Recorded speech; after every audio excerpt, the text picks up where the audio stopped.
નમસ્કાર દર્શક મિત્રો, હોટલાઇન ન્યૂઝમાં આપનું સ્વાગત છે. સુંદરકાંડ અને management. Hanumanji the great management ગુરુ બાબા તુલસીદાસજીએ લખેલા રામચરિતમાનસમાં સુંદરકાંડની ચોપાઈઓમાં કઈ રીતે મેનેજમેન્ટની વાત આવે છે, હનુમાનજી મહારાજ કઈ રીતે એ મેનેજમેન્ટના સિદ્ધાંતોને ચરિતાર્થ કરે છે, એના ઉપર આપણે વિશદ ચર્ચા કરીએ છીએ. આપ સૌ દર્શક મિત્રોનો બહોળો પ્રતિસાદ મળી રહ્યો છે. યુથને આધ્યાત્મની સાથે મેનેજમેન્ટના જ્ઞાનની વાત જાણવા મળે છે. આવો આજે વધુ ચોપાઈઓ ઉપર આપણે ચર્ચા કરીએ અને એનો મર્મ સમજવાનો પ્રયત્ન કરીએ.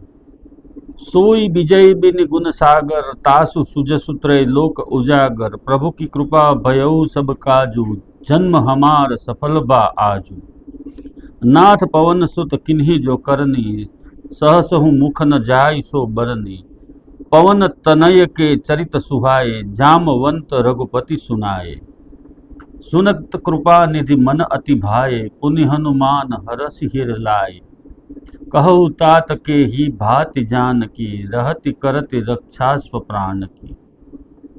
એટલે કે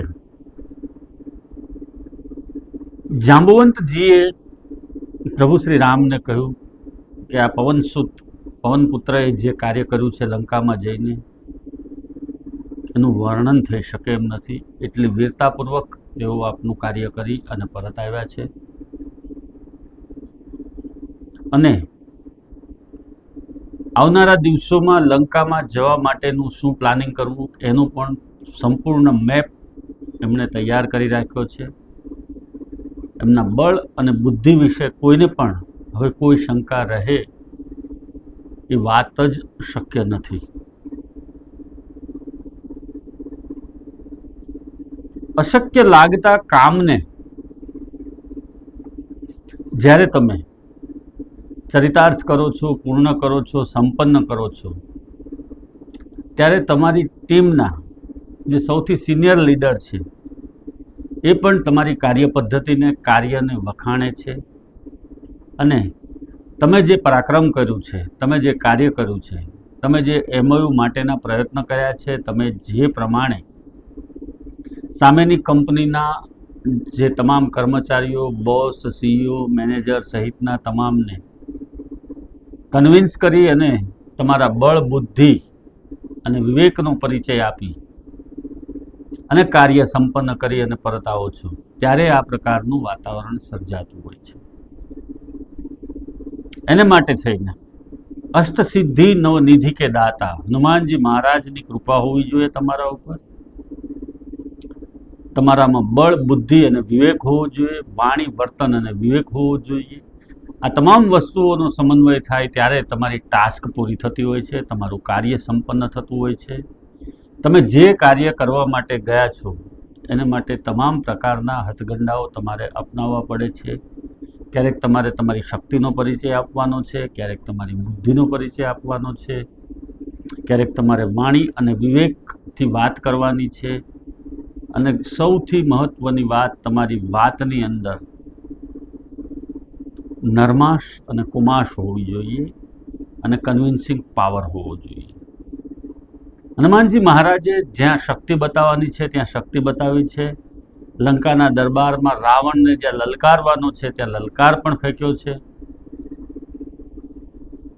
જ્યાં એમને જરૂર પડી સમજાવવા માટેની રાવણને, ત્યાં એમને સમજાવવા માટેનો પણ પ્રયત્ન કર્યો છે. તમામ પ્રકારના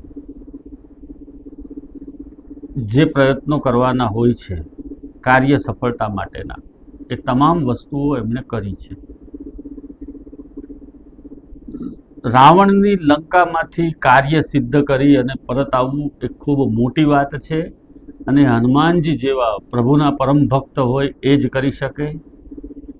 એ જ પ્રકારે સામેની જાયન્ટ કંપની હોય, કોર્પોરેટ હોય, બહુ મોટી કોર્પોરેટ હોય, એની અંદર જઈ અને ડીલ ફાઇનલ કરવી અને ડીલ ફાઇનલ કરીને આવ્યા પછી ટીમને સાથે લઈને જવું બોસ પાસે અને સફળતાનો શ્રેય બધાને આપવું, તે હનુમાનજી મહારાજ કરી શકે, અને જે સાચા કેપ્ટન છે, સાચા જે ટીમ લીડર છે એ જ કરી શકે.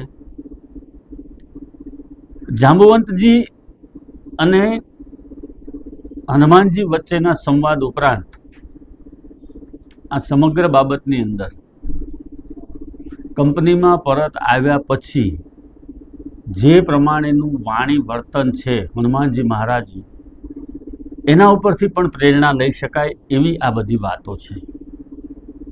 પોતાના વખાણ પોતે નથી કરતા, પરંતુ જાંબુવંતજી જેવા એક સિનિયર લીડર છે એ હનુમાનજી મહારાજના વખાણ કરે છે, અને રામ ભગવાન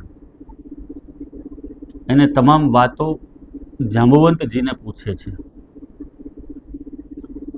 કંપનીમાં તમે જે કાર્ય કરીને આવ્યા છો એના વિશે જ્યારે તમારા સિનિયર લીડરો એની વાત કરે,